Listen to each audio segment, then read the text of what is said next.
Baik, jadi di sini kita akan melanjutkan pada pembahasan sebelumnya.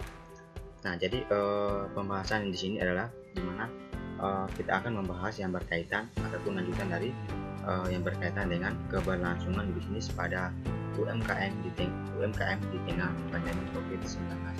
Jadi di sini juga seperti biasa terdapat logo dengan eh, nama saya sendiri dan program studi dan instansi. Kemudian kita langsung saja masuk pada slide yang selanjutnya.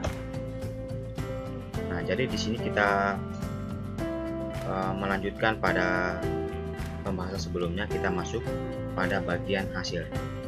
Nah, jadi yang pertama di sini adalah hasil itu di mana dampak dari COVID-19 terhadap UMKM di Guam. Nah, jadi pada tahun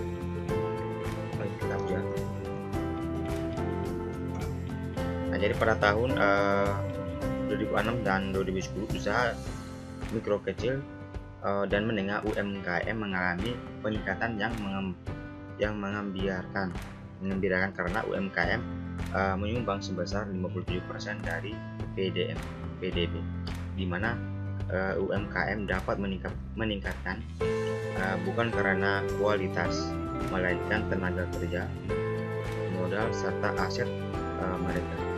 Nah, kemudian UMKM bisa dikatakan sebagai produktif yang cukup kuat, di mana jika terjadi gejolak atau krisis, mereka tidak berdampak karena prinsip.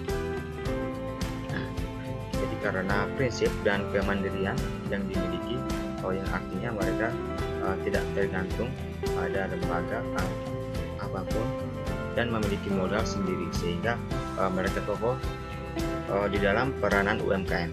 Nah, penting dalam perekonomian. Sesuai dengan web COVID-19, Indonesia sudah berkonfirmasi bahwa pada wabah COVID-1 dengan adanya kebijakan pemerintah untuk tidak keluar rumah, tentu saja sangat berpengaruh terhadap banyak hal, termasuk salah satunya UMKM. Nah, jadi tingkat penyebaran COVID-19 berpotensi terdampak ya secara langsung terhadap ekonomi, termasuk juga usaha mikro kecil dan menengah. Dampak dari COVID-19 terhadap UMKM rata-rata mengalami penurunan omset yang lumayan besar. Nah, kemudian hal ini terjadi ya karena aktivitas dari masyarakat di luar rumah, berkurangnya kepercayaan masyarakat, serta sulitnya memperoleh bahan baku. Salah satunya UMKM bawah UMKM yang berada di desa, yang dimana UMKM ini beroperasi sebagai pedagang. Nah, kemudian contohnya di sini dimana fotokopi, ataupun cetak foto, laminating dan lain-lain, serta menjual beberapa alat tulis dan kantor ATK. Dikarenakan tempat terdekat dengan lembaga sekolah, serta dengan adanya kebijakan dari pemerintah mengenai isolasi atau karantina, penutupan jalan membuat konsumen membutuhkan waktu lumayan lama untuk sampai lokasi toko dan jam operasional toko. Usaha berubah-ubah, ditambah lagi dengan tidak adanya aktivitas di luar rumah selama kurang lebih 8 bulan, dampak yang sangat dirasakan adalah penurunan pendapatan yang sangat gratis, yaitu kurang lebih sekitar 80% dari hari-hari normal. Bukan hanya pendapatan, tingkat daya beli masyarakat menurun meskipun toko usaha masih beroperasi. Selain mengenai penurunan omset tingkat daya beli, namun dampak dari COVID-19 juga menyebabkan adanya pengurangan tenaga kerja, di samping guna mengurangi pengeluaran yang berlebih juga untuk mengurangi tingkat penularan virus baru. Nah, lalu kemudian adapun strategi bertahan UMKM di tengah pandemi. Nah, jadi tidak dipungkiri dampak dari COVID-19 membuat perekonomian semakin buruk. Usaha mikro kecil dan menengah saat ini berkelimpungan menghadapi wabah yang berbahaya. Namun, ada juga UMKM yang masih bertahan di tengah pandemi. Ada beberapa strategi bertahan UMKM guna memperbarui produk atau meningkatkan pembaharuan sistem mereka. E-komersial di tengah pandemi saat ini, penjualan yang bersifat datang langsung ke toko mengalami penurunan penjualan. Dengan ini, e-commerce merupakan salah satu strategi guna meningkatkan penjualan produk yang berbasis online, bisa dikerjakan kapan saja, di mana saja, serta dapat menghemat waktu. Digital marketing saat adanya wabah COVID-19 banyak yang menyebabkan penurunan omset, penjualan. Kemudian pelaku UMKM dapat memanfaatkan internet dan memiliki suatu yang kreatif dan inovatif guna mempromosikan produknya. Kemudian di sini juga terdapat di mana di tengah pandemi seharusnya pelaku usaha ataupun UMKM tidak hanya berfokus pada promosi di media sosial, namun juga dengan datangnya pelanggan baru harus bisa mempertahankannya, baik dari sisi konsumen ataupun dari produknya. Dengan cara itu dapat menciptakan kepuasan pelanggan atas pelayanan kita. Nah, jadi cara seperti ini pun merupakan strategi perlu pelaku guna menciptakan hubungan antara pelaku usaha dan konsumen. Bisa terjalin dalam jangka panjang, dan di antara keduanya juga bisa mendapatkan keuntungan serta menciptakan loyalitas pelanggan. Kemudian di sini terdapat sebuah gambaran di mana penurunan penjualan UMKM aktivitas akibat COVID-19. Di sini untuk peningkatan dan penurunannya itu ya sangat-sangat signifikan.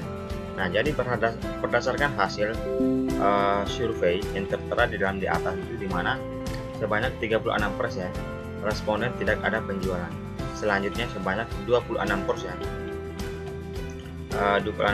responden terdapat penurunan lebih dari 60%. Nah, kemudian di sisi lainnya hanya 3,6% mengalami kenaikan penjualan. 3,6% mengalami kenaikan penjualan. Nah, jadi berdasarkan pengaduan melalui call center dan WhatsApp melalui 17 Maret hingga 13 April 2020, di mana Kemenkop UKM telah menerima aduan dari pelaku UMKM. Diketahui bahwa kendala terbesar yang dikeluarkan sebanyak 36% penjualan atau permintaan pasar. Nah, jadi faktor dominan kedua hal ataupun terkait dengan permodalan sebanyak 22%. Selain itu, distribusi dan operasional sebanyak 15%, di samping terhambatnya bahan baku produknya. Kemudian di sini juga terdapat solusi yang diberikan pemerintah dengan perencanaan sebuah program mitigasi bagi UMKM yang bertujuan untuk mengaktifkan kembali perekonomian bagi pelaku UMKM terdampak dengan memberikan segala fasilitas dan bantuan dana secara bersamaan untuk penguatan dan keberlangsungan usaha. Ada program mitigasi dari Kemenkop UMKM untuk menghadapi dampak COVID-19 yang sesuai dengan permasalahan nyata yang dihadapi, di antaranya di mana terdapat simulasi daya beli produk UMKM ataupun koperasi. Yang pertama di sini adalah bantuan langsung tunai ataupun bisa disebut dengan BLT bagi usaha ultramikro dan mikro. Kemudian restrukturisasi dan subsidi bunga usaha mikro, kemudian restrukturisasi bunga bagi koperasi, gerakan belanja di warung tetangga, kartu prakerja, relaksasi dan restitusi pajak, kemudian masker untuk semua. Kemudian penyebaran penyebaran informasi melalui baik melalui lisan, di mana media konvensional maupun sosial media dalam interaksi yang cukup banyak. Kemudian di sini juga terdapat gambaran ya, gambaran dari penyebarannya, di mana penggunaan sejumlah layanan di digital Indonesia meningkat selama pandemi COVID-19. Salah satunya e-commerce. Sebanyak 69% konsumen beralih menggunakan layanan ini untuk membeli kebutuhan sehari-hari. Selanjutnya, layanan digital di bidang kesehatan dan pendidikan yang mengalami peningkatan masing-masing sebesar 41% dan 38%. Layanan kesehatan banyak digunakan untuk konsultasi terkait virus corona. Kemudian, namun pengguna layanan transportasi berbasis aplikasi mengalami penurunan sampai 73%. Konsumen semakin jarang memanfaatkan layanan ini karena penerapan PSBB dan lain sebagainya. Kemudian di sini juga terdapat gambaran kurva peningkatan penjualan produk senantiasa serta makanan. Jadi manfaat dari yang diperoleh pada para UMKM yang bertransformasi menjadi go online diantaranya adalah: pertama itu konten kanal kebutuhan bisnis persiapan, katalog produk yang berisikan deskripsi, foto, bar, kemudian ketersediaan barang, pembuatan katalog yang menarik ataupun yang rapi akan menambah daya saing masyarakat. Kemudian yang terakhir di sini ada di mana proses perdagangan dan supplier aplikasi dan interaksi. Nah, jadi komunikasi dan konsisten di ranah digital, kolaborasi antara sesama penjual online akan menambah promosi produk yang dimiliki pada bisnis perdagangan tren penggunaan e-commerce oleh pelaku usaha dan interaksinya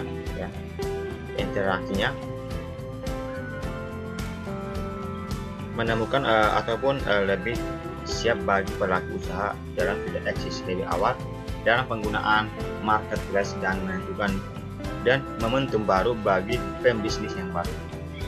Memulai penggunaan e-commerce di sini, konsumen tren berbelanja online meningkat serta dengan penggunaan beragam pilihan aplikasi yang ditawarkan oleh vendor, platform, marketplace, dan situasi belanja. Nah, jadi di sini di mana gambaran interaksi pedagang. Nah, di mana pedagang dan supplier, dan ini interaksinya di mana penjual menjual barang atau di sini juga interaksinya itu memenuhi marketplace. Kemudian terhubung dengan pemasok ataupun supplier, kebutuhan ataupun konsumen, Shopee, Bukalapak, dan Tokopedia dan lain sebagainya. Nah, kemudian itu saja mengenai hasil dari yang berkaitan dengan keberlangsungan bisnis pada UMKM di tengah pandemi. Sekian.